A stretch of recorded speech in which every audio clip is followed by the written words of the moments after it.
อยากเบิ่งทางลมมันได้บ่ขึ้นได้บ่ขึ้นหน่อยนึงได้นี่ถ้าตัวนี้งามได้เขาเจ้าเฮ็ดสุดเลยพอดีคักนี่เฮ็ดบ่สุดเฮ็ดสินุ่งเองบ่ยากตัวนี้กับตัวนี้กับตัวนี้กับตัวนี้ซ้ำกันบ่ซ้ำกันตัวนี้กับบ่ยาวปานใดแล้วแล้วเอาไว้แล้วบ่อยากยาวเนาะเราใส่บ่สุดผืมใส่บ่สุดผืมก็ใส่สุดผืมก็พอดีต่อหัวมันขึ้นนิดหน่อยนึงก็ใส่สีขาวคือสีงามเนาะจะว่าบ่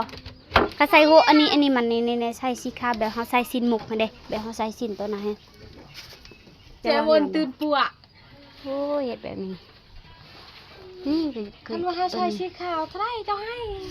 ก็บ่ฮู้คือกันแต่ข่อยก็บ่เคยซื้อถามเจ้าผู้เคยหายหั่นแหละนี่แบบนี้นี่แบบสินหมกคนเจ้ามักใช้สีขาวเลย